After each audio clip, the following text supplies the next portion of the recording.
Hi, everybody. We are back.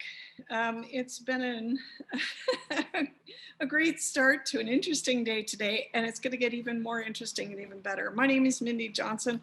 We are here again with Primary Sources, and we're so grateful that you've joined in today. It is a tremendous honor and delight with our guests. And with that, I want to get underway while we gather together here. Matt, if you want to get us linked into our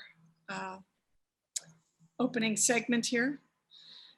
Today, as we move as creative beings throughout the world, we see masters in a wide range of areas that have advanced society, whether it's Madame Curie in her lab, or Bessie Coleman taking flight as one of the first African-American female pilots, or whether the area is artistic or otherwise, the exploration that we do as artists gets us to a point of accomplishment with a goal through the arts in any form, or as the physicality of what we do. We work hard as artists to strive to achieve, to master what it is that we do.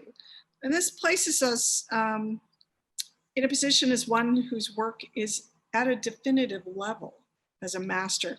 When we think about it, to master something it's really all around us. Mastery of a particular area, whether it be design, or whether it's someone working on their latest moves around the corner, or even whether it's taking flight in whatever we choose. It's all around us. Others are striving. We all are striving to master something in our own unique way. And it really does become a constant journey, a constant climb to reach for better in who we are and what we do, pushing boundaries in everything we do as individuals. So with that, we strive towards mastery, a command or a grasp of a particular subject, or having an understanding of a mastery of that particular area.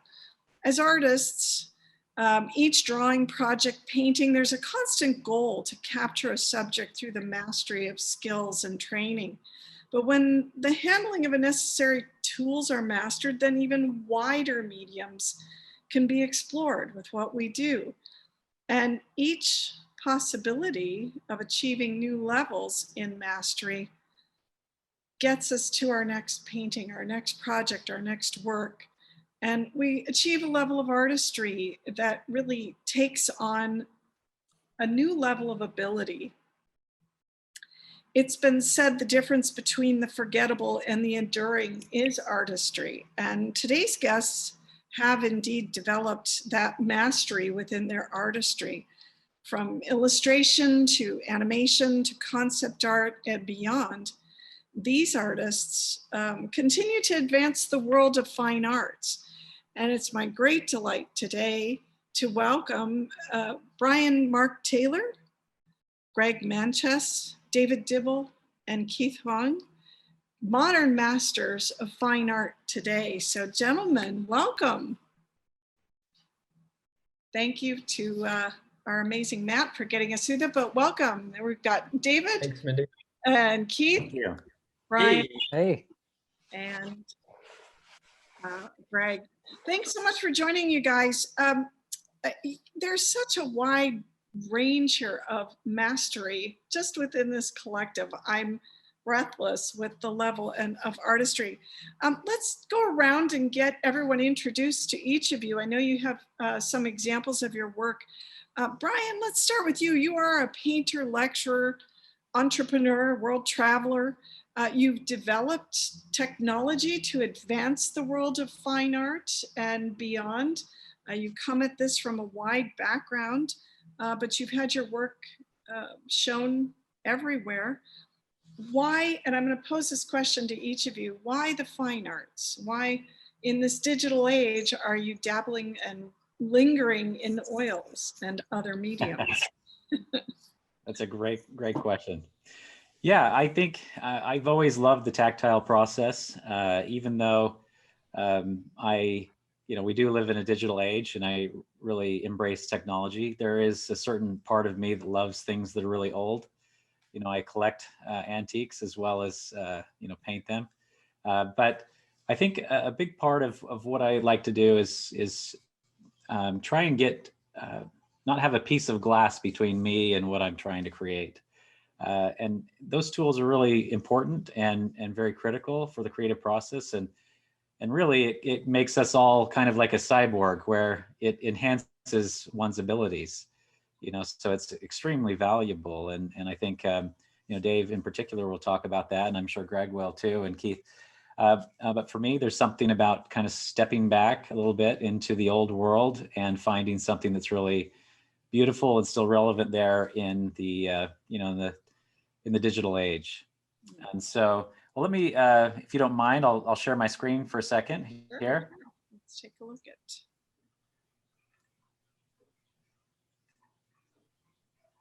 And just show a little bit of where I'm coming from. And so I love painting from life. And that's one thing that I've tried to inspire not just myself, but a lot of other people around the world to do, is to paint and draw from life. Because I think, whether it's a film or it's, if it's grounded in some sort of real tangible experience, I think it becomes just that much more interesting, more powerful. If it's a little too synthetic, I think people feel that, or a little bit too formulaic. And so I think the grounding that I have is always, drawing from life. And so here's a couple of paintings that I've done. These are just simple studies that I do in a couple hours.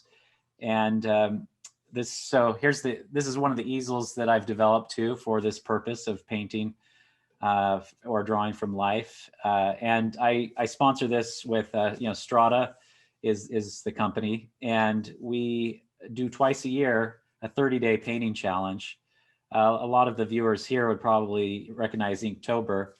We do something similar to that, but it's very kind of targeted and specific to doing something. It has to be from life. So that's kind of our criteria. And there's just something about, painting and drawing from life. It gives you a range of values and colors that you just do not see with even as good as our digital experiences are.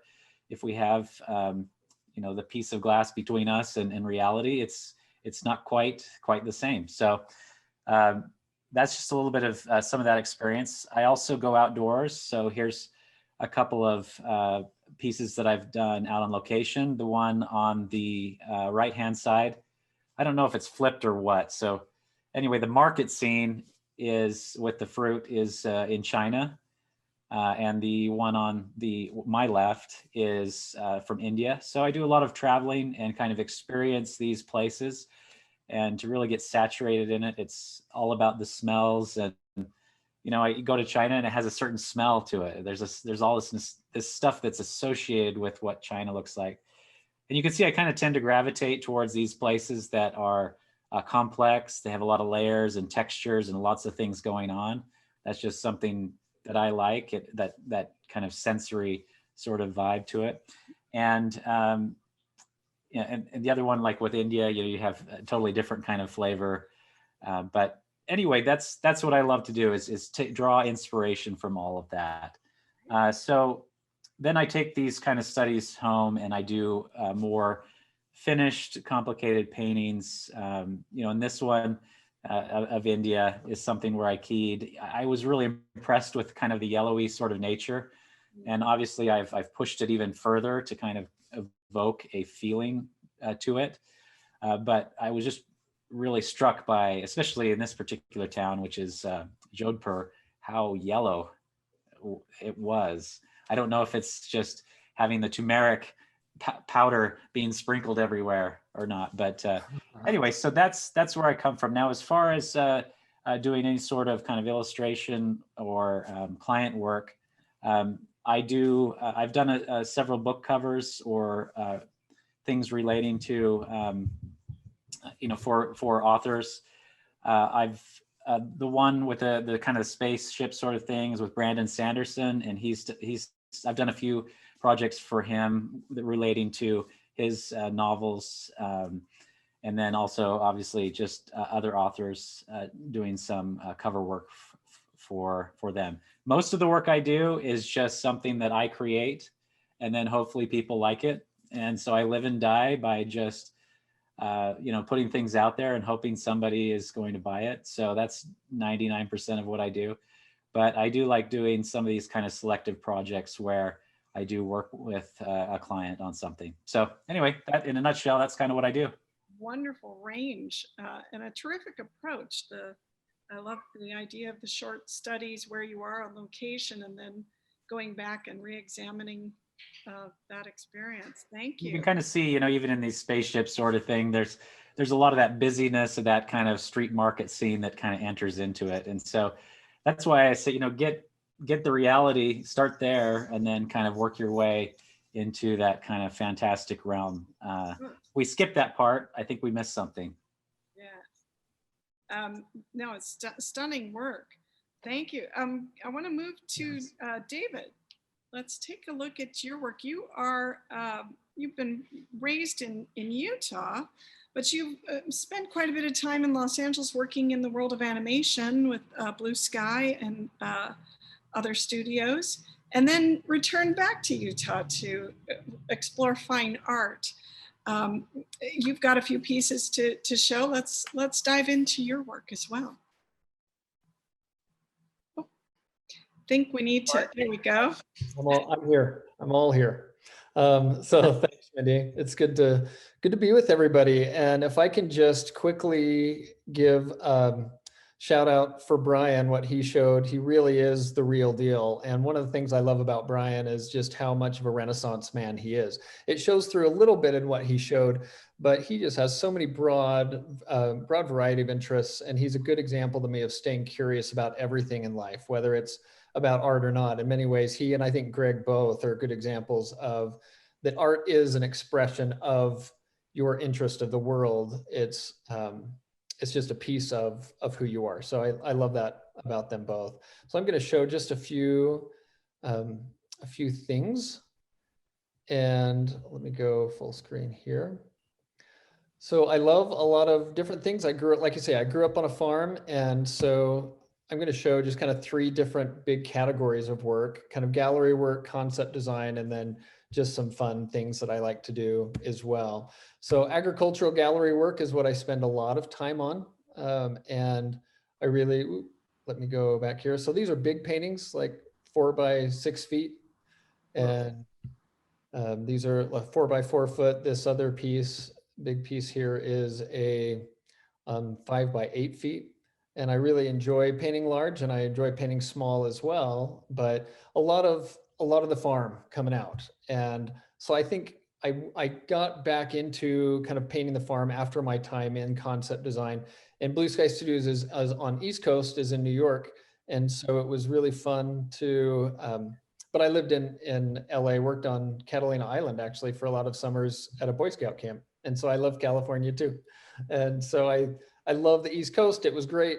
And I learned so much about kind of how to approach problem solving from that. And we'll talk about that in a second. Let's see. So we are here. Here's a triptych, just trying to think about ways to tell stories about agriculture in interesting and unique ways that I think is fascinating to me. And I love the abstract nature of agriculture, how we've kind of brought man's influence into the land, and kind of man's interaction with nature is really fascinating to me. I think also growing up as a young boy from an early age, like when I was, young, I was just wandering around the fields and the farm by myself. And so I had a lot of time to really associate some strong developmental memories with that. I like doing landscape work as well, just large. This is almost a 4 by 5 foot piece, which was really fun to do. And concept design, like I say, I started on Rio 1 and then moved into Rio 2. There at Blue Sky, worked on Ice Age and Peanuts and Epic and some different things. One of the things I started doing at Blue Sky 2 is doing a lot of their graphic design for in-film graphics.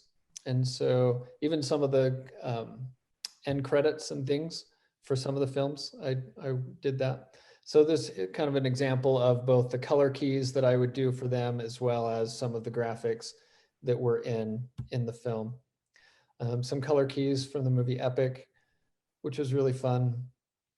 And during this time, to Brian's point, I was painting outside a lot, and to his idea of you need to start from nature, you need to observe that, and then translate that into your own work artistically. I think we do a disservice. Brian's talked about kind of the digital age of work, and I'm full into digital work. Like, I love it. And it's a powerful, powerful tool. I'm convinced if Rembrandt and John Singer Sargent had Photoshop, they would have used it, because they were using the tools they had at the time.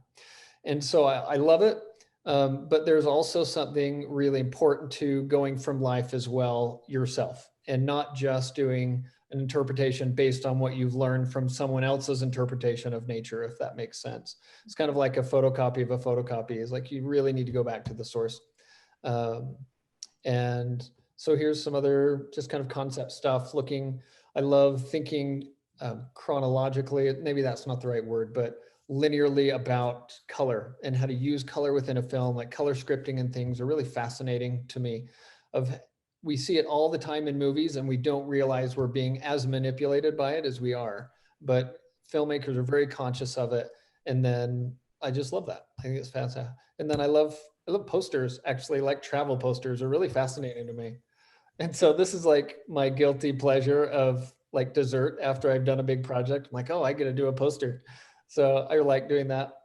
And different places. I was commissioned to do a series of these train posters for the anniversary of the Golden Spike here in Utah. And they were really pleased with them, and they sold them there as part of the commemoration. So I like to do a lot of that stuff as well. The issue with train posters, though, is you're catering to a group of people who are fastidious for detail. So there's not a lot of artistic interpretation that happens there. You have to be really on target, or people are going to let you know. So anyway, so that's some of what I do. And you can check out more on my Instagram, of course, and on my website. What a great, brilliant range to what that is. And I like how you approach the differences, even in terms of a dietary interpretation of, but such a great range to your style. Beautiful work. Keith, let's examine your work for a moment here. You had actually cultivated an extensive career in corporate finance, and then found your way back to fine art, and then took it to a new level by sharing it in a rather unique way. So let's explore your world for a minute. Okay, my work is, if you put me right up there against these three masters, I'm really a student. But at the same time, once you're an artist, you're artist for life. And that's kind of what happened to me. Is I started back in Taiwan. I was just doing graffiti art. And of course, I spray painted my parents' house all over the place and almost got kicked out. And then I packed up and moved here, right? Because obviously he didn't want me to damage his walls anymore. So I came over here, met my mentor, Dale Parson, down in St. George, Dixie College. And I started getting into fine art. And to kind of answer your question in the beginning, why fine art? There's just something so tangible about it. I will show you kind of what I do now on a daily basis, with the Sentient Academy website and technology stuff. But still, I crave that hands-on, buttery feel of the oil paints, the smell, or even what you leave behind. When you pick up a piece of painting, you have something to look at. There are brush strokes, there's craftsmanship, and all this time of the artist's life. It's captured in that. I mean, granted, there's a lot of work put into digital work, and David knows more than anybody else. But at the same time, there's something magical about fine art. The canvas, the weave of the canvas, just everything tangible, just draw me in. And once I fell in love with that, I just couldn't let go. So I went into fine art, doing portrait painting for a pretty short amount of time, probably around 2 years when I was at Dixie, and then I transferred up to SUU, met my wife, got married, had our first kid. 2008 happened. blah, blah, blah. Things just didn't work out because I was an art major. She was a music major. So art and music, 2008, those three are not best friends to raise a child. So I went back to school and got my accounting degree and got offered a job in the casinos down in Mesquite. So before I graduated, I started working there. And then I was able to find my way to get into the management. And then I started building our in-house financial system there. So even though I spent a good 6 years doing that, I still crave the creativity. So I packed my easel with me, my oils with me, my brushes with me for 6 years. And my wife asked me, why don't you just get rid of it? You don't even paint. And I said, no, I'm going to come back to it one day. Just watch. Eventually, 15 years later, I broke them out of storage, dusted off, and man, I started doing oil painting again on January 2nd, 2019. I started painting every single day until I met Brian and we started talking about Sentient Academy and I got busy. But still, that's kind of what I went through, is that urge to create. And even when I was in corporates, I was creating something in a different way, right? Designing the schema for the database. I just always try to find some way to let something out of here in either through coding, database design, digital, and all that.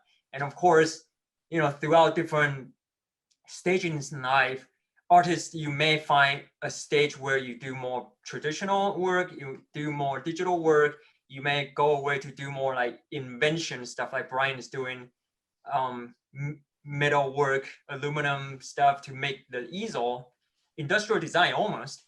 And you just got to keep going and find ways to feed your desire to create. And that's kind of what happened to me.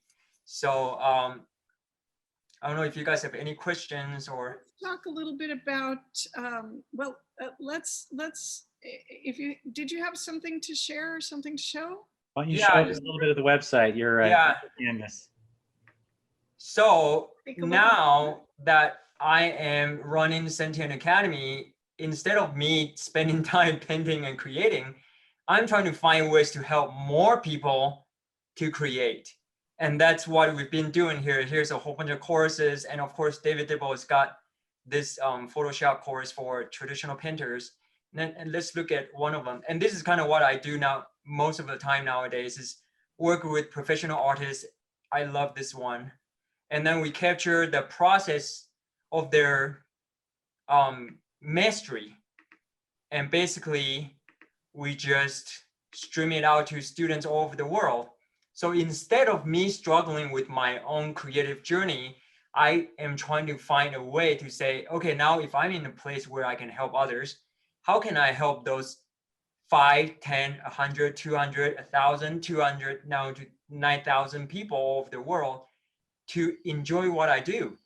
Yeah, I may not be doing it right now for myself, but I know I'll come back to it because, you know, in the past 15 years, I came back to it. And now once in a while, when I find time, I do paint. And thanks to all of you guys, I'm getting better each time I paint. So this is kind of what we do, is to capture the process to help artists all over the world to learn what you do. And to me, it's a different way of creating something, right?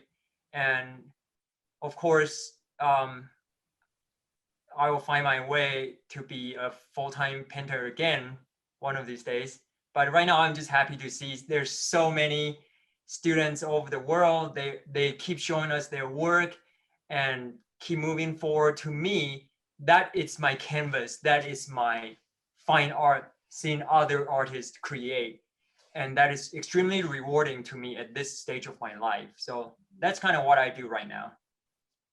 That's powerful. And last but not least, Gregory.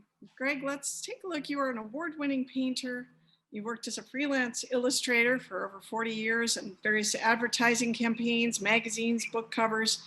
And your work itself is branched off into some exciting stratospheres here.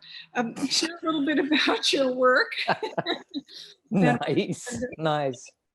Yeah, I just got to say, you know, I should leave the room. These guys are powerful. I mean, you cannot know, how can I put this in words, how much I love the work that I'm seeing here, and I have been watching for a while, but you guys presenting your paintings and stuff, I just feel like I got to get back to the board now as soon as, maybe in a few minutes.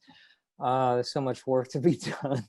So much I want to express. That's part of why we're here today, to talk about the range and stuff. So I put together a bunch of shots that I'll share here on a bit of a range that I went through as I got deeper and deeper into illustration. It seems like, I don't know, 10 years, not 40 years. And that's just crazy. And there's so much more I want to do. So I went into, let me grab the share screen here. I went into coming up with ideas to write. And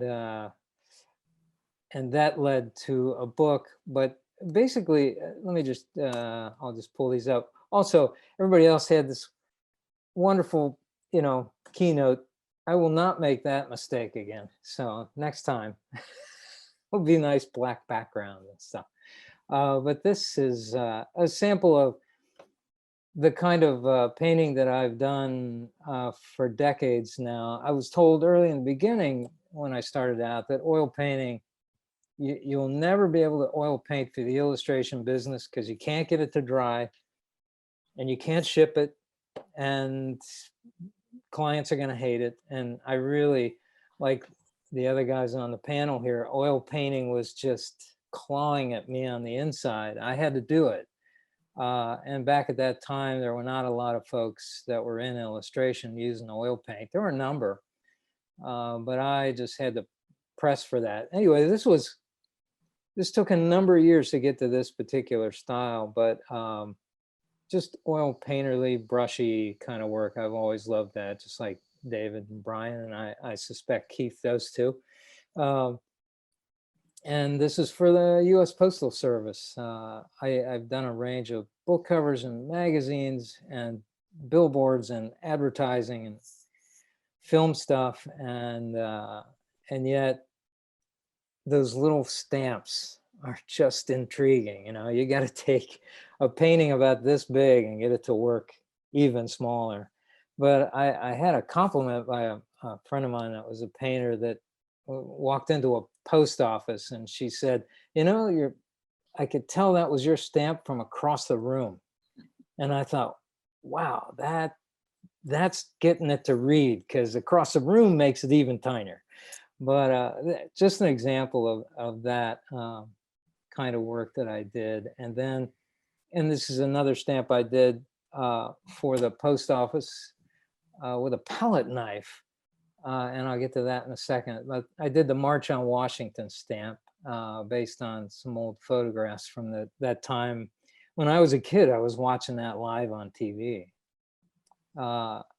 So I did this above the timberline painting, and a friend of mine said, you got to get that in front of a publisher. And I wrote a kind of a treatment. And anyway, long story short, I was able to sell that and turn it into a kind of what I call widescreen novel. So it took all my cinema love and graphic novel love and screenplay love, and I put it into that book. And we did a wide double-page spread that's very cinematic, based on Above the Timberline. This is one of the paintings from that, and this is another kind of a classic shot from that story about a guy in a snowball Earth in the future.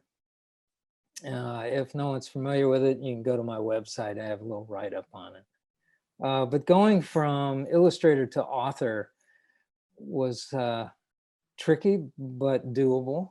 And so much of the same aspect in writing is in illustration and vice versa.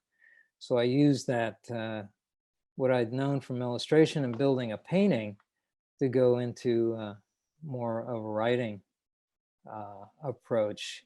I had a job that came up for a pharmaceutical company, and they wanted it extremely loose. So I broke out a palette knife and attack the canvas. I hate the palette knife. I've learned to love it, but I hated it at the time. And it was an epiphany about all the years I'd spent working with a brush. It's suddenly this whole other tool came into play that I'd avoided for a long time. And I was able to make this mess like this.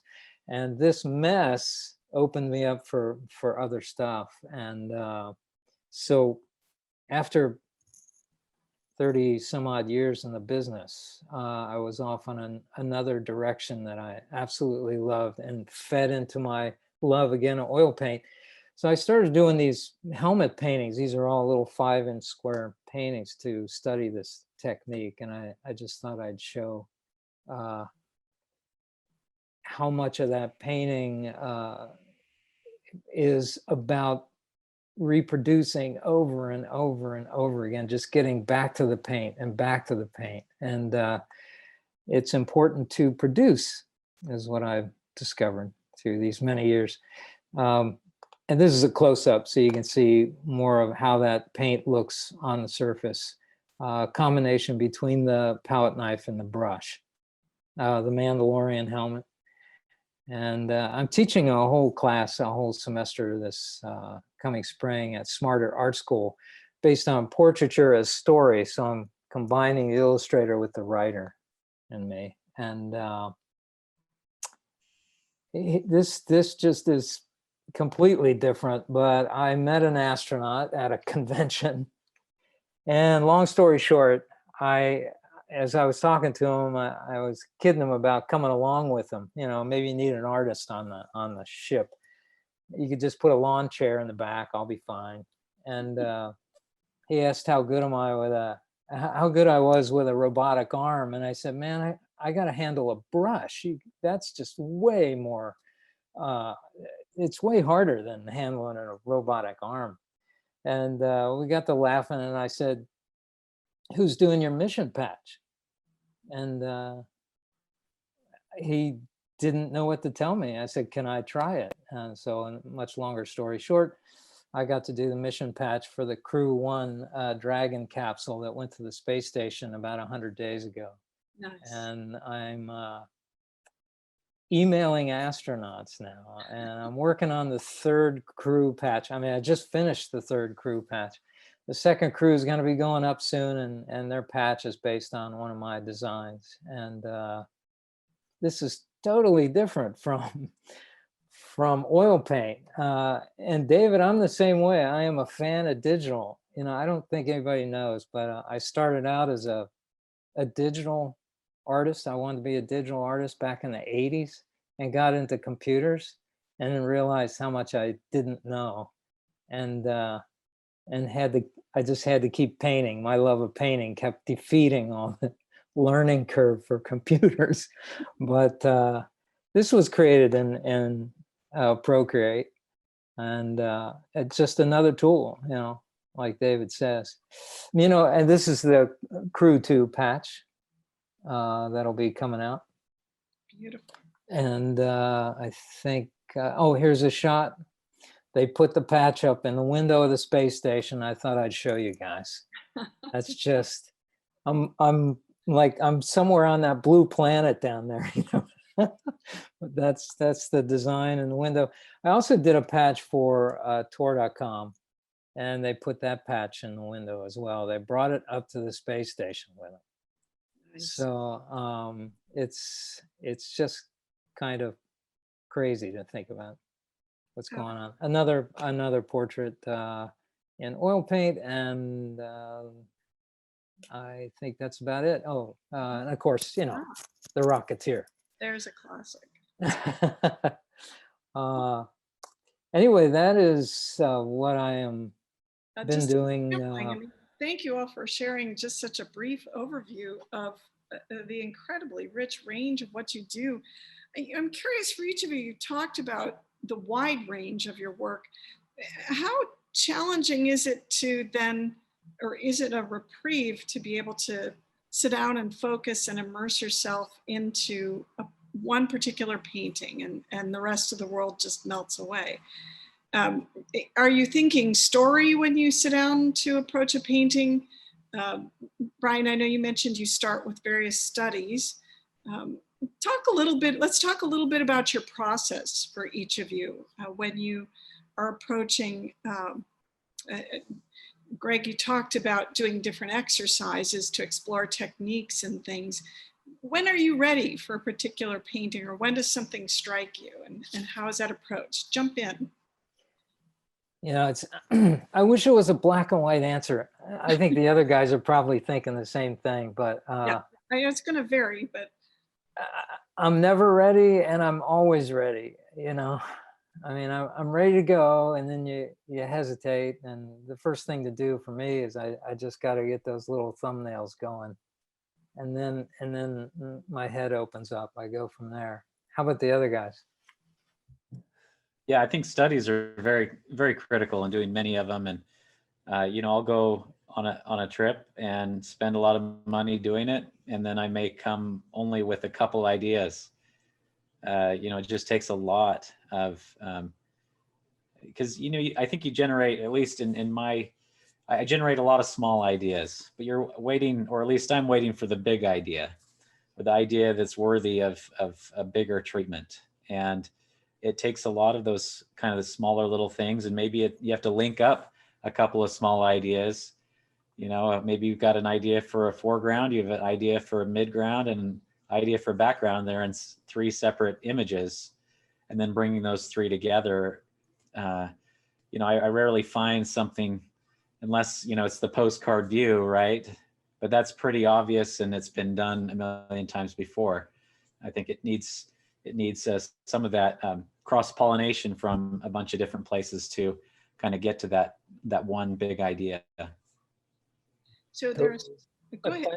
Just going to nature and painting from life, like, is getting your inspiration from nature is really important for me. I find that when I start slowing down and feeling like there's a scarcity of ideas, usually I need to get out and just experience nature again and realize, oh, like there's infinite amount. Like you come, like Brian said, you come back filled and you're ready to go.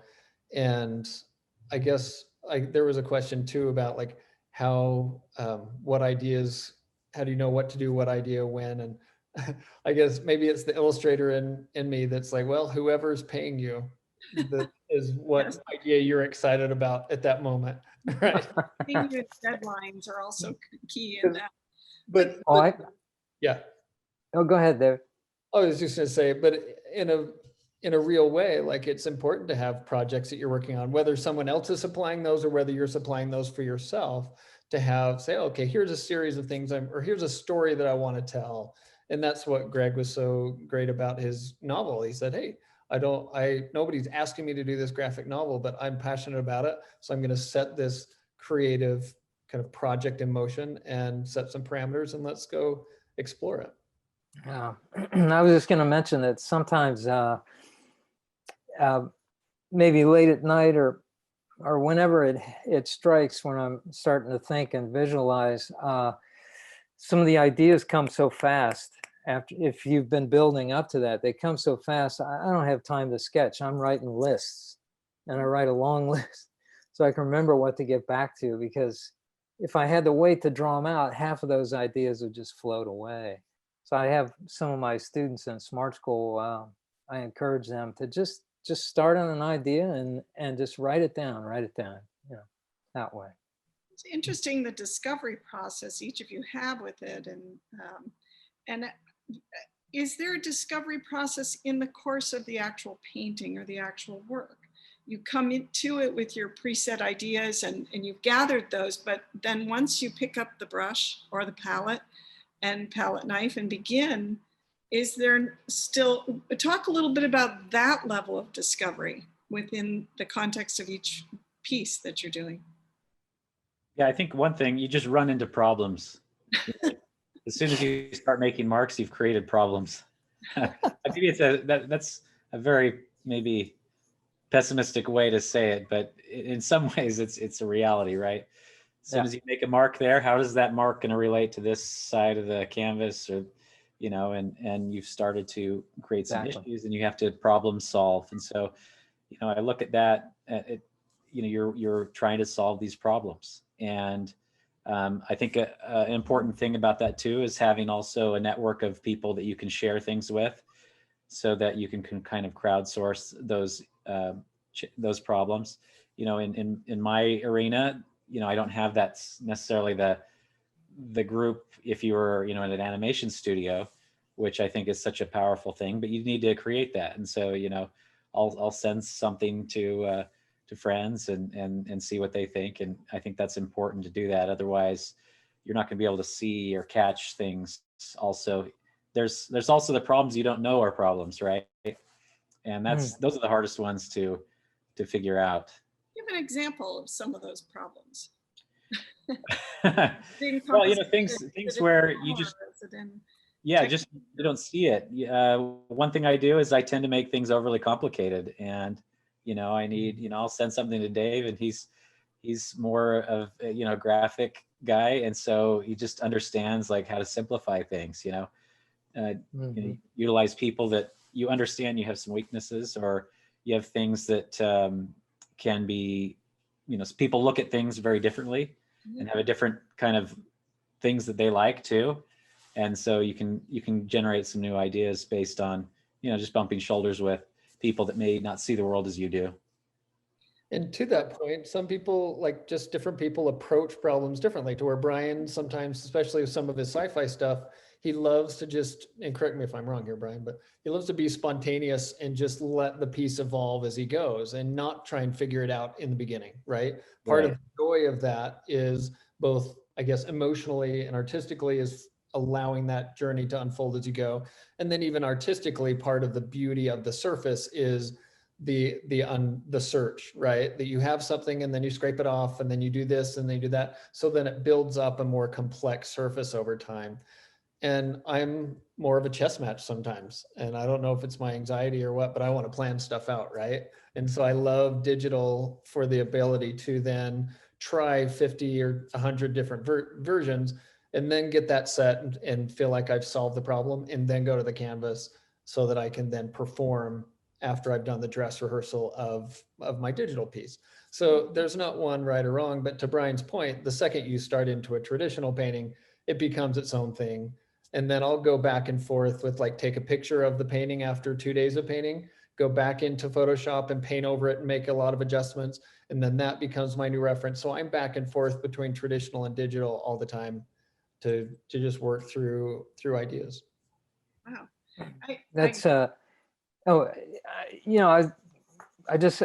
agree with both of them. I'm working really hard to try to be spontaneous, and I read a lot about neuroscience these days, and it is what we're trying to do ultimately, even as a writer or an actor or a singer or a painter, is to not let the work be seen, let the work be in the background, so that when you see it, it feels as if it was spontaneous.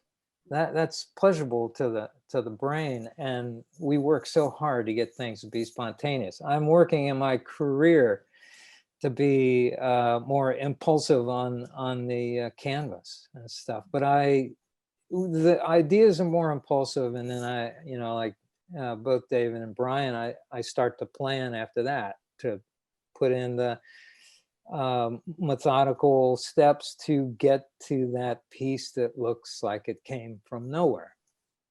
And even though Greg's kind of, it sounds like you're really diving deeper into this, that's always been a quality in your work, the spontaneity and just the freshness and looseness. As you were presenting your work, it just was a reminder of how a generation of us artists went through art school seeing your work.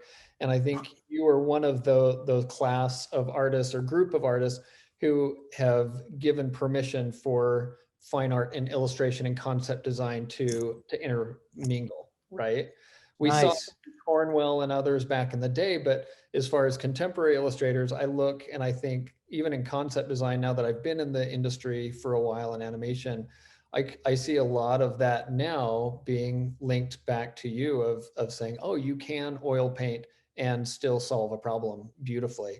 And so anyway, well, I didn't know you guys were looking at that, which is really nice to hear, because my love of fine art was first so-called first because that's where I was studying, but I always knew illustration as a kid.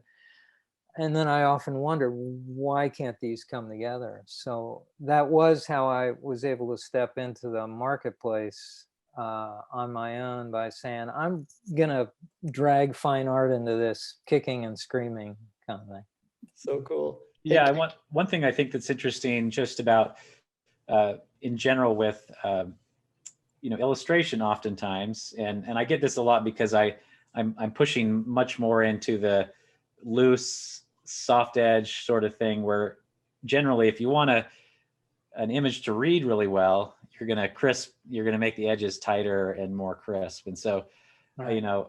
to that point, I think one thing that's great about today is because of social media, and there's lots of ways to, maybe I don't fit the mold where somebody from Tor or something's going to look at my work, and because it doesn't fit maybe the tightness or whatever. There's so many flavors now and so many possibilities in a market like today.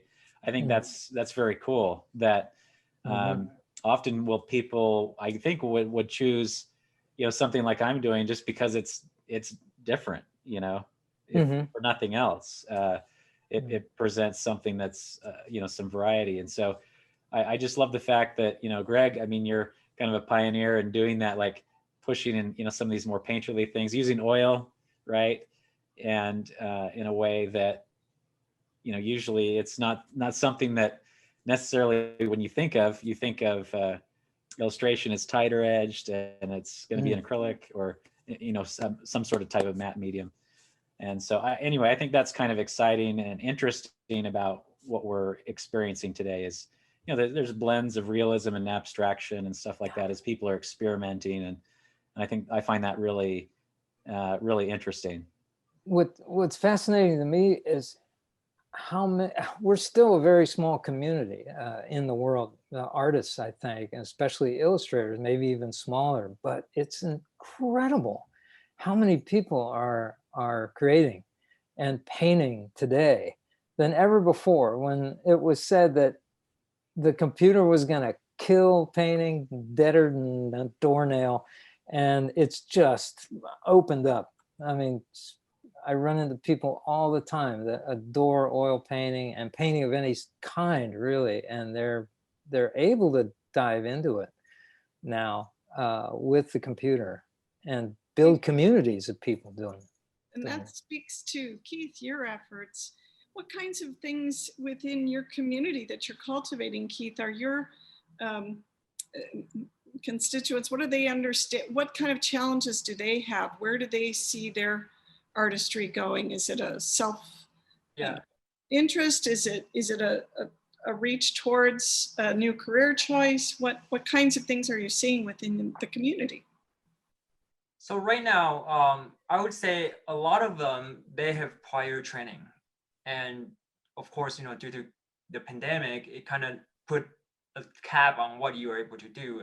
Especially we have students out in Europe, they're still in lockdown. They haven't been able to even leave the house for an extended amount of time, which is really sad. But at the same time, their desire just got 10 times higher. They want to learn even more now. And because of that, they are seeking all different ways to take in, learning from Greg and Bryan and David and more. And they are finding more and more ways to get to the next level. And a lot of them, they are really pursuing that professional artist career. They want to learn how to be a professional. But what I really see a lot is a discovery for their own artistic voice, because we always have this, right? You love Bryan's work, you love David's work, you love Greg's work, you love all these people's work, even all masters, and you spend a lot of time studying their methods and techniques. And you're really good at copying what they do, kind of what David was saying earlier, is you photocopy a photo, copy another photo, and you just do copy after copy after copy. And instead of going out to see a real person when you try to paint a person, or look at the landscape when you try to be a landscape artist, and really explore and say, what speaks to me? Not just the medium, not just the technique, but but also the subject itself, like certain lighting, certain angle, certain trees, or like a face, or even lighting on a face. To me, I'm drawn to a very dramatic lighting when I do portraits. All those things are actually right in front of you to help you to find your own voice. And a lot of people overlook that. For them, they feel like if I need to be a professional, I have to study someone's technique to maximum, so I can basically become David Dibble, or I can become Greg, or I can become Brian. But they forget the reason why they're there is because they're taking all these little hints in their life and respond to it. It's the response you get from the stimulus that make you who you are.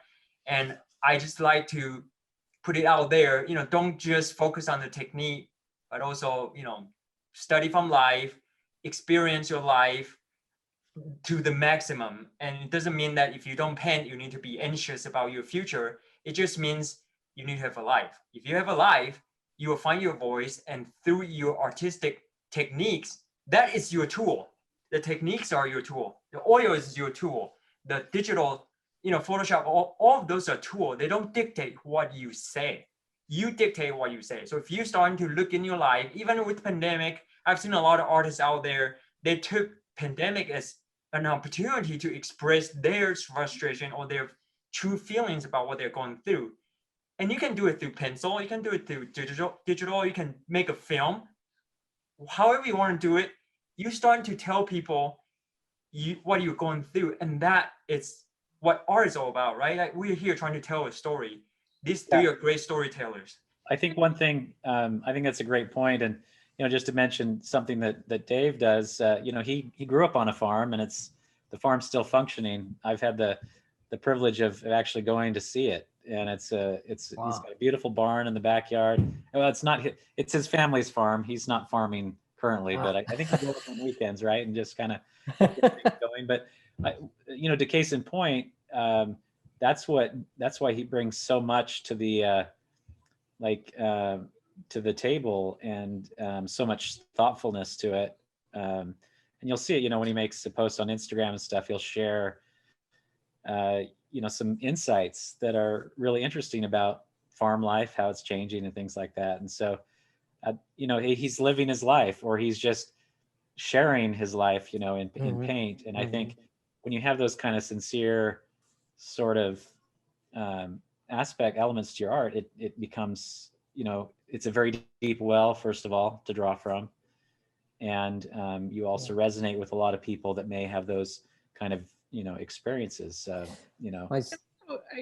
You brought up some interesting points, Brian and Keith, about finding individuality and finding your own voice in the artistry. But then as artists, in order to keep the lights on and the farm properly maintained, we have to meet the commercial needs of what we do. How do you walk that balance? I mean, you're striving to find your own individual voice as an artist. That's key, that's paramount, but yet it's the diversity. You have to be diverse in what you do. David, we spoke earlier about the challenge between breadth and diversity as an artist. I'd like to hear your take on that. Yeah. I know when we spoke the other day, we talked a little bit about how a lot in the concept design world and animation, you're seeing a generation of students who have come out of programs that were built specifically to train people for that thing, right? Let's say it's to be a lighter or a modeler or whatever. So they went into school, they got into this program that said, hey, we're going to train you to do this thing for this industry. And so you have a generation of kids who are really good at those things, but often sometimes don't have the breadth that the older generation did, right? That were coming out of illustration programs or fine art programs and kind of had to find their way. I know some artists in the animation industry that came through to it from like ceramics or from other things, that they just were artists and they happened to find a way to tailor their skill into visual storytelling within animation. So, but at the same time, with all that breadth, sometimes the older generation, they may not be able to even draw an image like some of the newer students who have really honed in. The trick, or I think the danger in being trained to a specific thing within the industry is that sometimes if you're not careful, you have just looked at Greg, you've looked at Brian, or you've looked at, you know, Corey Loftus or some of these other artists who are famous in the industry. And you've tried so hard to match your portfolio to their style to get hired by, you know, not even just a studio, but like Disney tunes that are making this type of film for this demographic. And I'm going to have my little narrow portfolio because you're competing with so many other students coming out of schools. So I think the trick there is to not be a copy of someone else, like we talked about, to go back to it from life. And to your broader question too, like how do you decide like what I want to do and am passionate about versus keeping the lights on? I'd be curious to hear what other people have to say too. But I think over time, you just need to be patient with it. Like what you really want is going to win out in the end. Like, I love being in the animation studio, but after being there for 6 years in studio, of going in the morning when it was dark and being in a dark studio and then leaving when it was dark, it was like, oh, there's a part of me that needed nature. And so I went on, did my own thing, and then could freelance a little bit on the side for that while really getting back to nature that felt more true to me. So I think over time, if you're really trying to hone your craft, you'll find your way. I think versatility is key as an illustrator. I started out wanting to be versatile. I wanted to work in all the mediums, kind of like the Renaissance approach. I wanted to do it all, really. I'm interested in sculpture as well. And in the beginning, it's kind of like an hourglass. In the beginning, you want to try everything. You want to be versatile and get your hand in everything. And at a certain point, I think in order to have a living, you have to hone that down and pick one or two directions in order to get a foothold. And then once you have that foothold, it opens back out again. And then you can be more versatile again with that approach. There's a sort of a training time period, I think. And a lot of my students are worried as we talk about getting a voice. How do I get a voice? And I work with them to find that. And one of the hints about your voice is what you're drawn to. They're like, I don't know it. I don't have a voice. How am I going to get a voice, right? First off, you're already original. So don't try to fake that. And second off, whatever you're drawn to, let yourself be drawn to it and try to copy it, try to understand it. You know, and people, they'll say, you know, yeah, but I like Sargent, and suddenly I'll be painting like Sargent. And I'm kind of like, yeah, if that happens, and ever you even get close to that, that's a whole other set of problems. But getting close to that will allow you to open up what your voice is, and very soon that will veer off from what you're copying. You become that stuff that's already inside you. That growing up on the farm comes out. That trip to India and China comes out, and me growing up in Kentucky comes out. You know. That's really great counsel, Greg. A good way to put that. Absolutely. I would think, you know, particularly that would be your biggest strength is finding what sets you apart from everyone else, but yet being able to work in the style of others if needed to meet the gig. I mean, we're really afraid to copy other people, and I have been too. And yet, when I look back at my training, I was copying people I love. I copied David Grove's work verbatim, and then realized as I got closer and closer to it that if I got really good at it, I would have David. I wouldn't have me. And David be saying, "That's fine. Everybody will think it's mine," you know. And so I encourage my students to look at my work and copy it until they have to get it off of them. But in that experience, they'll gain information about how to pull it out. Well, and ultimately, all of us are a combination of like 5 or 6 artists who we really love their work and have copied, right? So I think the trick is just to copy multiple people, and then you're going to end up picking and choosing little bits from here and there. Right. Is there an aha moment where that identification of that's my style, that's what works for me, that's what locks in? Was there an aha moment for each of you in terms of this is the voice I want to be creating in? I had a few aha moments, but they turned out to be not really aha. They were more like uh-oh. But I do think Can be there are good, some. What's that? which can be good. Yeah, right. Sometimes. That's right. One way Yeah. to approach it. I think the epiphanies that come are based on looking around a lot and pulling that in to help us pull that a singular voice out. Working with my students, I talk about having a chorus down in there, and you're trying to single that voice out, you know. But in the beginning, just be part of that chorus. I think it's tough. I don't know. You guys feel the same, or?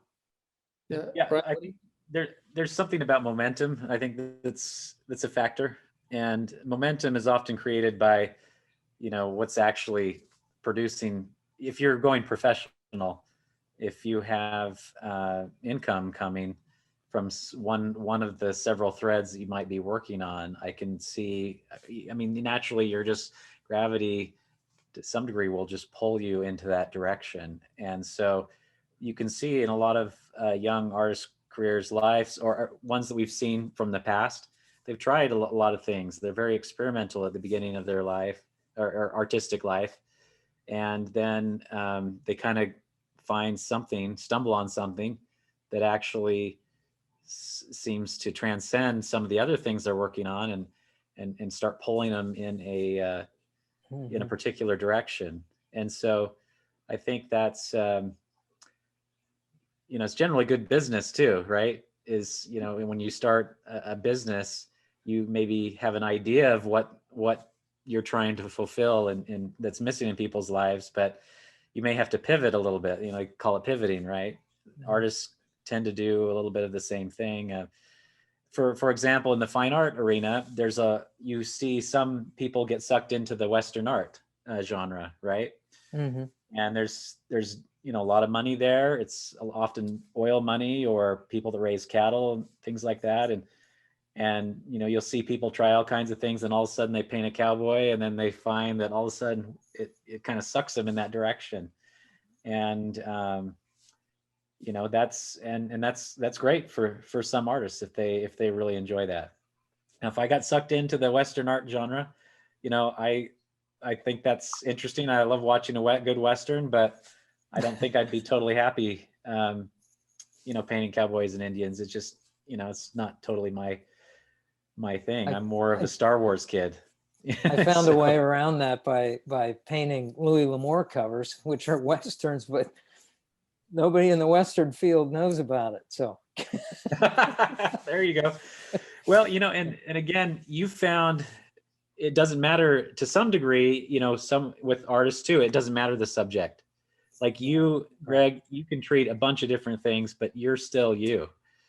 You know, you dominate the imagery. And so sometimes the subject isn't as important as we all tend to make it. And it's more about the treatment of the image rather than, you know, the subject itself. And I think in a lot of ways that can give you a lot of freedom, right? It doesn't matter whether I'm painting a spaceship or a space station or a busy street in India. It's kind of gotten the same treatment, and so I can kind of get the same thing out of it no matter what subject I'm working on. And yeah, that's what. Oh, go ahead, David. I was just gonna say, I don't know if it's Greg, the one that told me years ago, but somebody said, and it stuck with me, that your style is what you can't get away from, right? Like in some ways, your style will find you. You don't have to find your style. Trying to paint from life and trying to tell stories visually, you're naturally going to gravitate towards telling that in a certain way. And I find that I have to be really careful, and I caution people against being too diagrammatic or didactical with their specific style. To say my style is this superficial thing, like a palette brush and 3 little dots on top of, you know, my figures' heads. That's my style. Like if you're just that superficial with stuff, then you're going to start to become a parody of yourself, and you're never going to do anything different.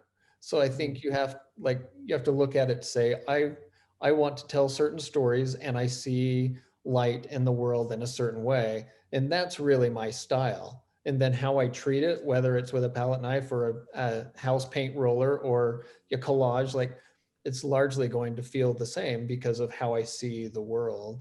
So I had an aha epiphany moment, and I say this with as a general painter, as someone learning to paint in the world before, as it just as part of the group of people who are learning to paint in oil. I had this aha moment. I'm describing it from that point of view, stepping outside myself. There was a point at which I was going to paint this pirate for a client. It was National Geographic.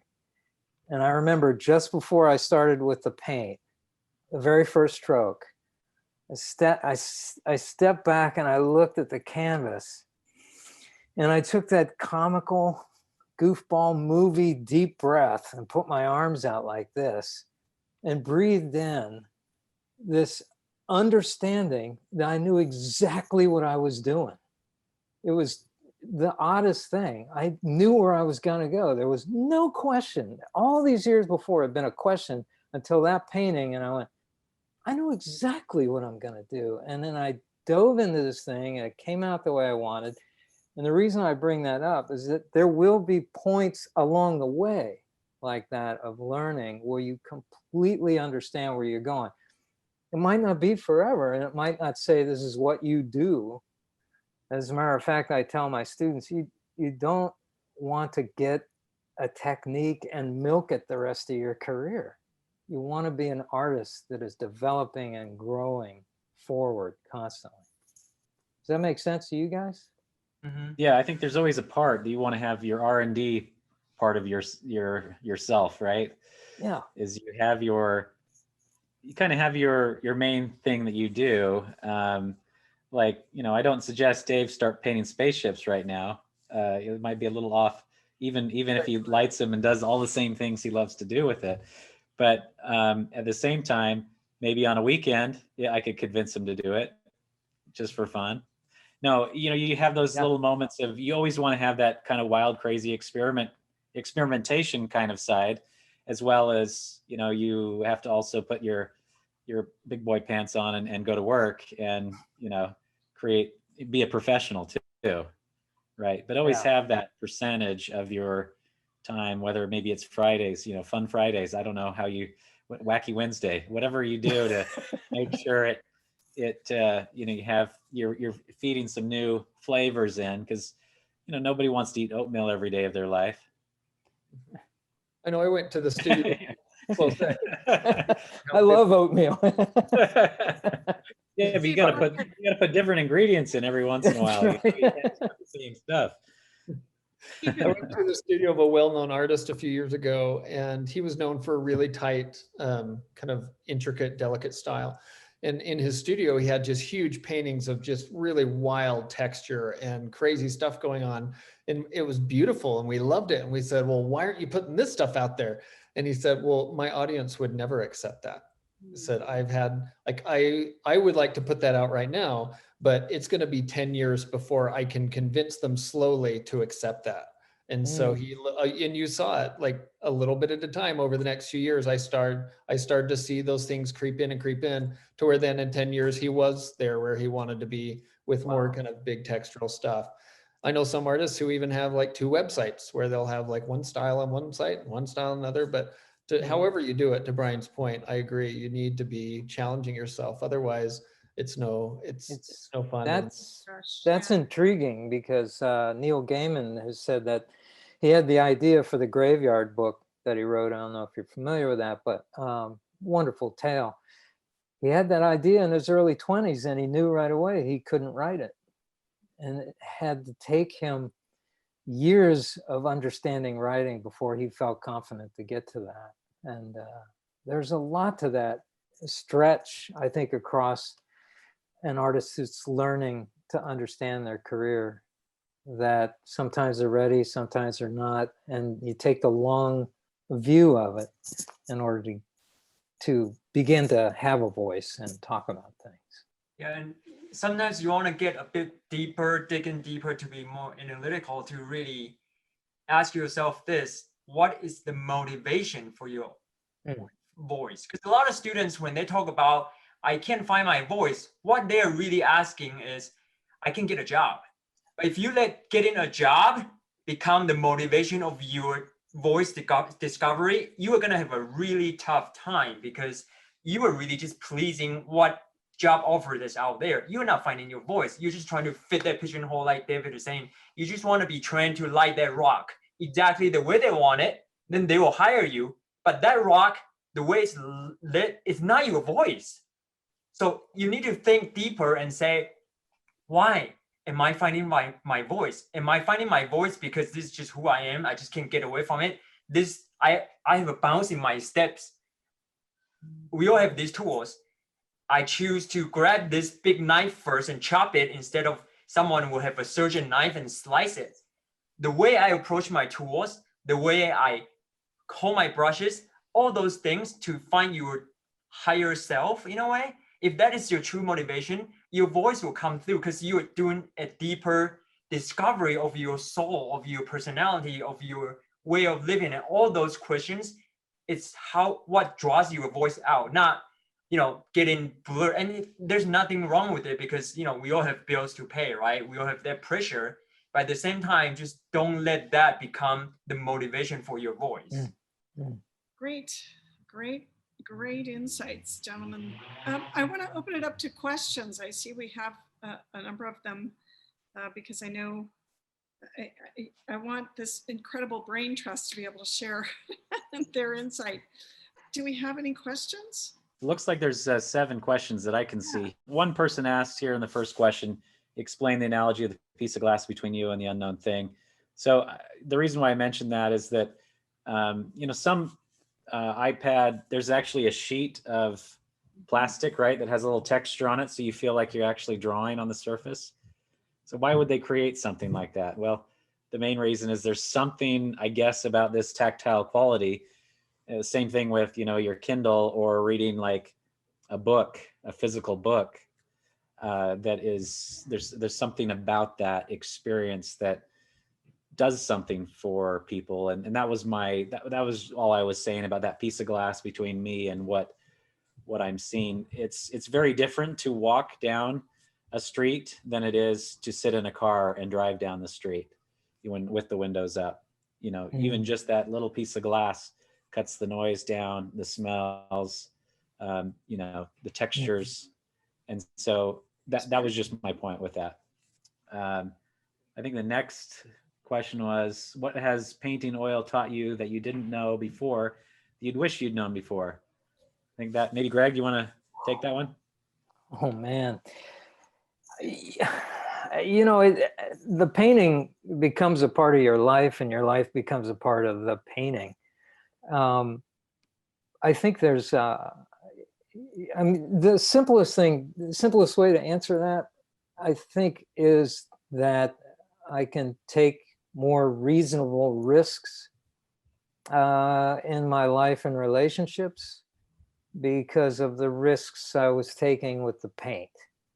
Not always successful in the paint, probably not always successful in the in life as well. But when I mention those risks, I mean, that's the reason I got to do those astronaut mission patches, because I took the risk to ask this guy that I barely knew if I could do his mission patch. And the embarrassment that I would have taken from that had he said, no, man, we got our own department, get out of here.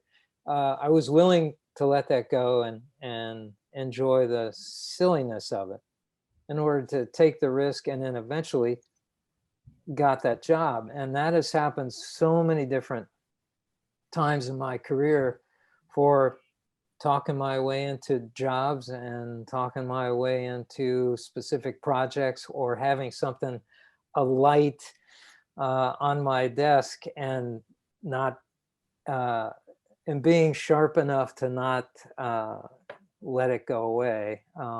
There've been a number of times where I said the wrong thing to a client and lost the job altogether, simply thinking that I was helping. That's getting a little too specific, but one lesson that Greg taught me years ago, he was doing a demo at my college where I was at BYU, and he talked about the ugly phase of a painting, how every painting has an ugly phase, and you've got to be patient to get through that. Like, just have faith that you're going to get through that. It's okay. It doesn't mean the painting is horrible. You just need to accept that there's going to be this place in the middle of the painting that you want to put your foot through it and wipe it off. And it's okay. Like, just keep going through it. And you may not have all the answers, just keep going, and it will resolve in the end. And I remember him specifically saying, and life's a lot like that too. Like, sometimes we have ugly phases in our life that we just have to get through it. And it's going to get better, but you just are going to have to walk through some hard times for a little bit. And that's okay. You don't have to give up on the painting or on your life. You just say, okay, like, this is just a hard time and we'll get through this. And I've thought of that at different times throughout the years, and I'm grateful for that little moment. And I think that's often a difference between students and professionals, is that students get to that ugly phase, they get frustrated and they wipe it off and they give up and go home, where professionals have gone through that enough times to say, okay, I know what things to pay attention to and what things I can just let float for a while. And then if we can just push through this, we can get something better coming out of the end. It's together cohesively. And that comes back to, Brian, your first point of troubleshooting or problem solving right away. There are a couple of great questions about overcoming art block. If you guys want to address that, anything, inspiration, suggestions, or exercises, things you do to step away from the canvas and then reapproach. I can parallel that with writing right away. There's a lot of the how to write books that I love to read inspire me about painting and drawing, because the endeavors are so close. But a lot of those folks that are very sharp about getting rid of this idea of talent and having it just come out of you constantly say there's no such thing as writer's block. And there isn't, as long as you are pounding the keys or writing on a pad. The words will start to form and you will start to correct. As soon as the brain sees those words in a pattern, they start to correct and then start to create, and then you're off to the races. The same way with conceptualizing for painting and drawing for visual pictures. If I just get to the thumbnail, then I'm gone. But I gotta get to the page. Now I conceptualize, in my head all the time.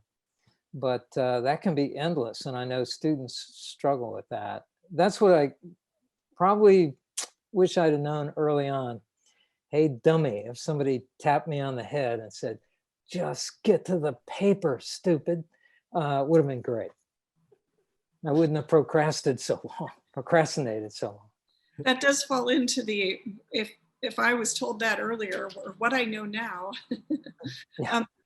Dave, Brian and Keith, any suggestions on?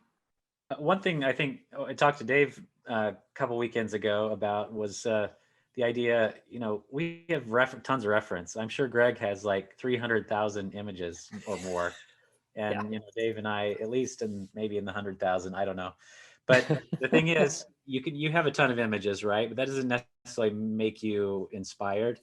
And one thing I talked about, like on Saturday mornings, I go out on a long drive, just not know where I'm going to end up, really. Just kind of go in a direction till I hit a mountain and then I turn. Nice. And basically the idea there is not necessarily to find another thing to paint, but just to remind yourself of some beautiful things out there that are worth, or just actually seeing real sunlight for me can stimulate and re-inspire.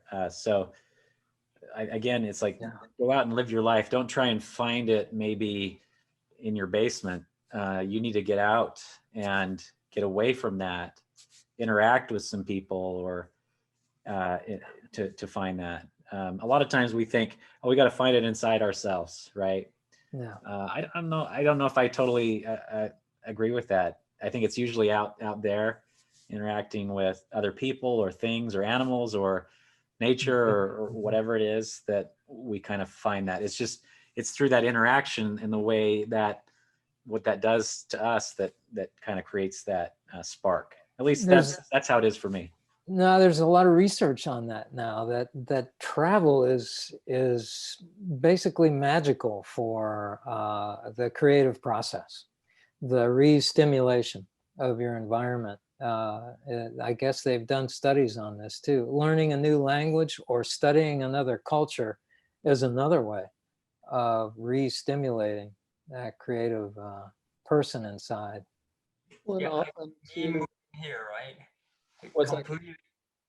Oh, like I totally moved to a different country, right? Yeah. Like sometimes putting yourself in the outside of your comfort zone, and also if you find something that works, don't try to keep doing the same thing that works. Sometimes we want to look for failures. You actually want to go outside of your comfort zone and try something that you know is going to fail, but what you're going to learn new lessons. If you do something that you've never done before, you fail, then you discover something new. Yeah, absolutely. And to all of your points, I think sometimes we get so focused on this problem, this artistic problem, we think, oh, I just have to spend more time and more time on this problem, where that just is this narrowing funnel that just leads to fewer and fewer solutions. It can at times. Now you have to spend the appropriate amount of time, like you need to spend the time, but I find sometimes, to Brian's point, I need to just get out and feel the wind and the sun again, rather than just open the window and talk to the cats that are roaming across the backyard, you know? It's like, okay. And then sometimes we need to just think of someone else's needs beyond ourselves and really go serve someone, or spend a day just helping your neighbor move rocks, or just do something really physical in the service of someone other than yourself. Because art can be a very self-serving occupation at times if we're not careful. And so just completely getting beyond yourself, I think, can help you realign what's really important and then come back to the canvas with a fresh eye, ready to be inspired. There's a lot of research about just a simple act of walking now for the creative process. The left-right of your legs sounds silly, but there's a left-right brain chemistry that's moving back and forth. So that movement of walking while you're conceptualizing is really pretty great. I've only done it a number of times that worked, that I could see that I came up with a solution on something. But the idea is to do it regularly, I guess. So. And I think it was Leonard Bernstein, the American composer and symphony conductor. He said something that really is always a mantra for me. He said, for great things to happen, two things are needed: a plan and not quite enough time.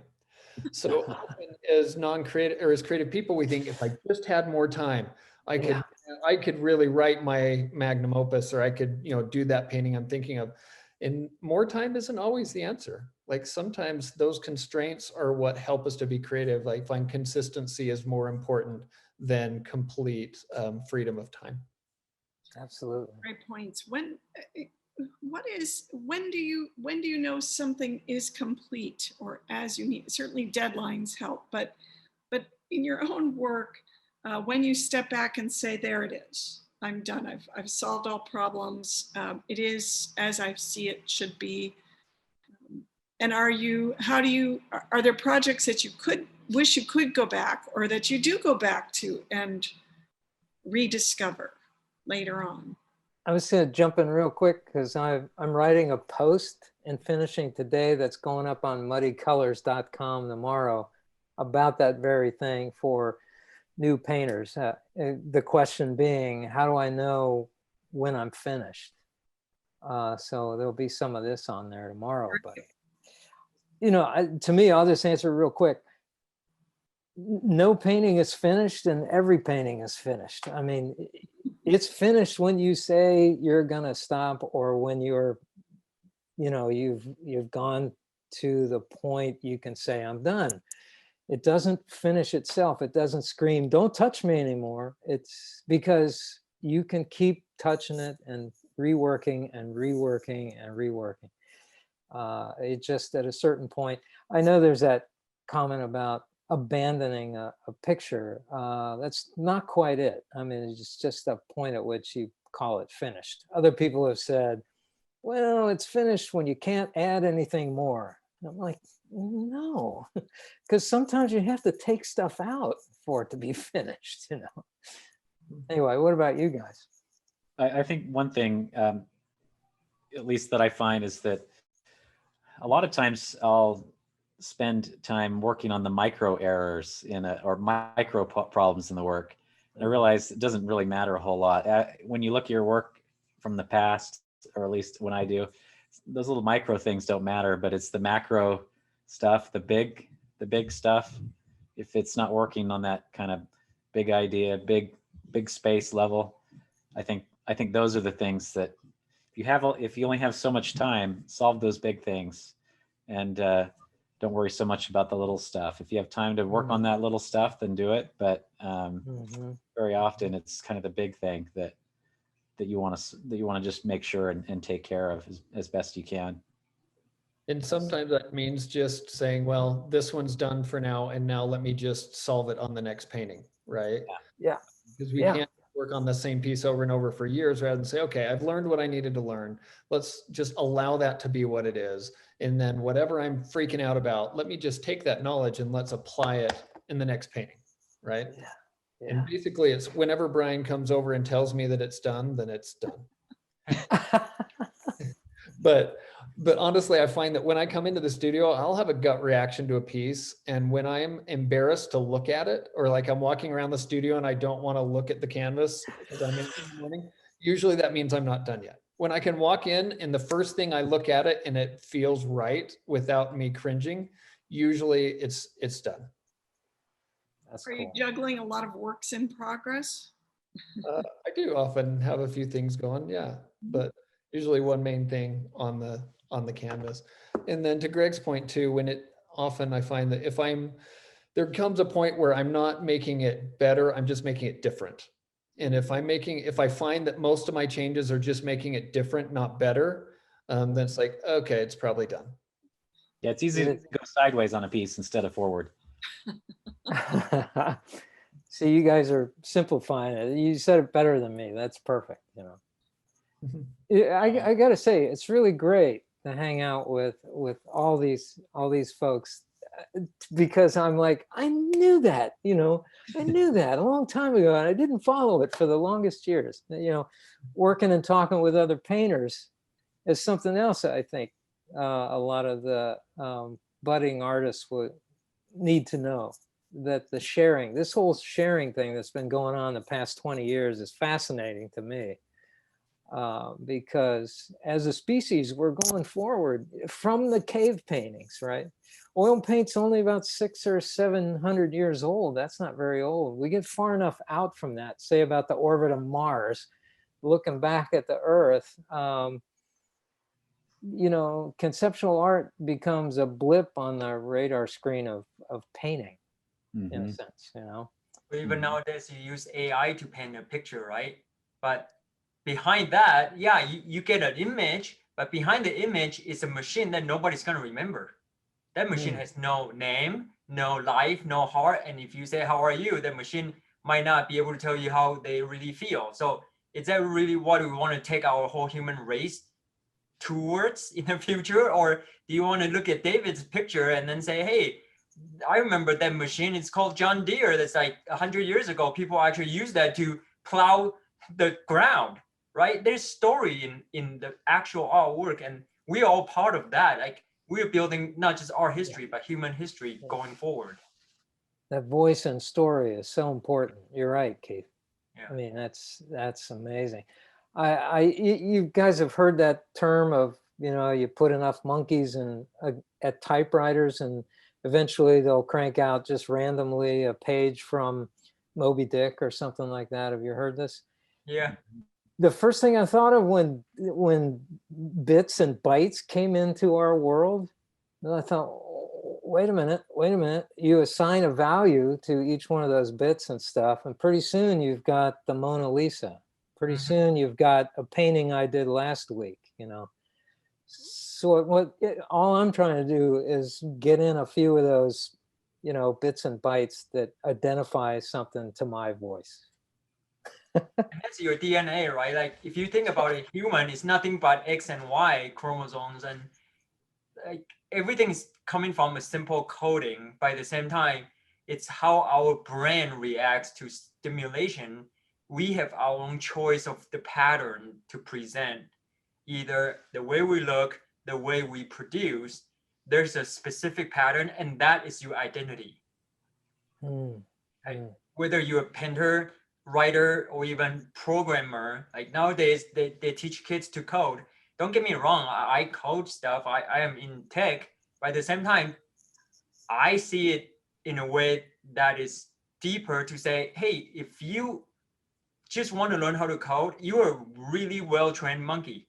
But for a person to code something different, to actually have a real life application to add value to our life, that person needs to be creative. Otherwise, it's just copycat apps out there. And how many apps you have nowadays to do the same one thing?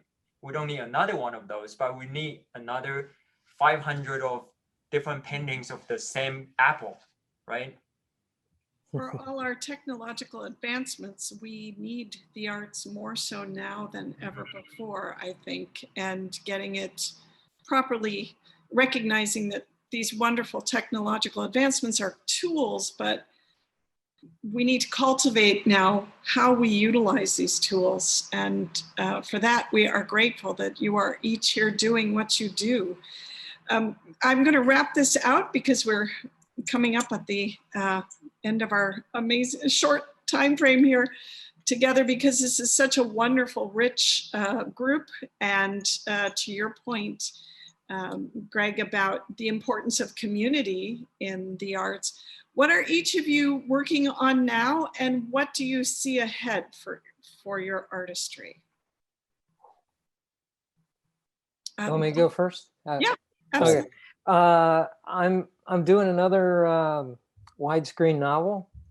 I just wrote my first short story that takes place in the Timberline world. That'll be coming out soon. And I'm writing and drawing for the next novel that is about griffins versus biplanes. And I have a long list of other writing things I want to do, but it's mostly a visual impact that I'm going for in the beginning. And trying to stir up some film interest in animation for a Timberline idea approach I have. And I got a gallery in Paris I'm working with, trying to create paintings for them. So I got a lot of stuff to do. I gotta go. Busy man. Yeah. All right. Well, just real quickly, I feel very cooped up with COVID and all that. So I just cannot wait to get back on a plane and find myself in some crazy exotic country. Wow. Re-stimulated all over again with amazing light and sounds and sensory experiences. Right. Any hoped for dream projects that you're preparing for? Me or Dave? Yeah, for you. Okay.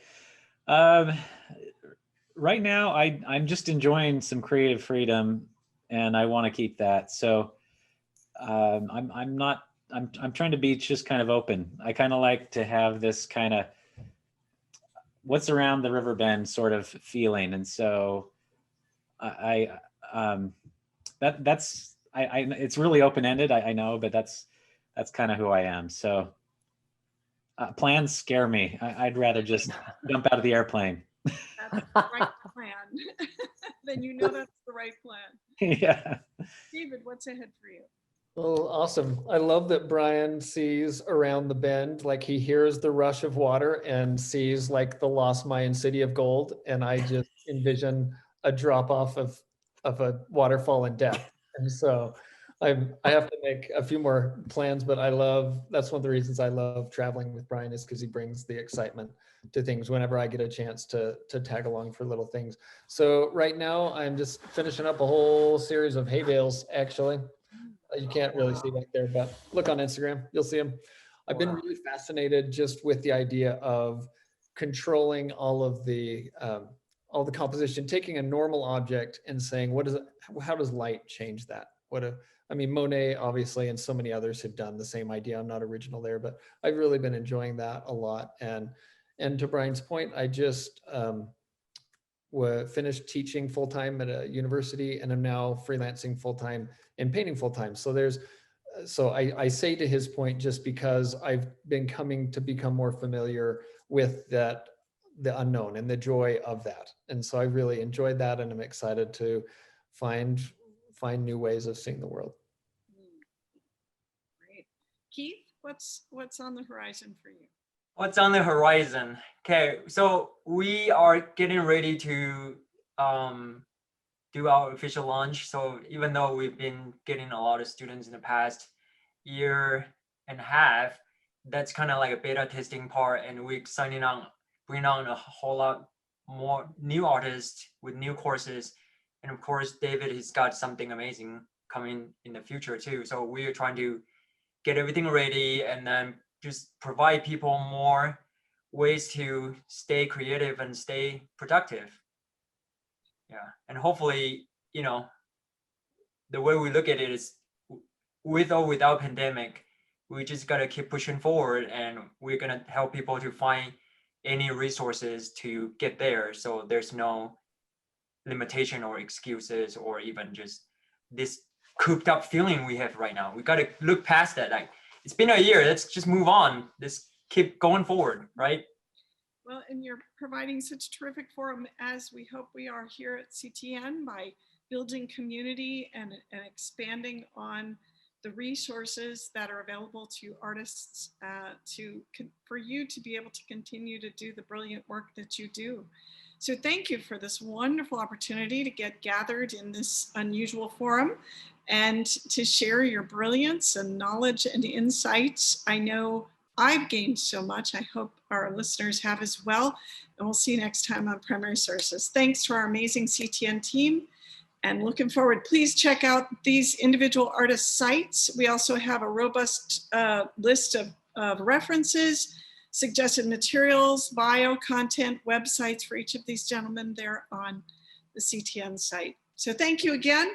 Greatly appreciate our time with you, our modern masters. Thank you, Mindy. Thank you, everyone. Thanks, Mindy.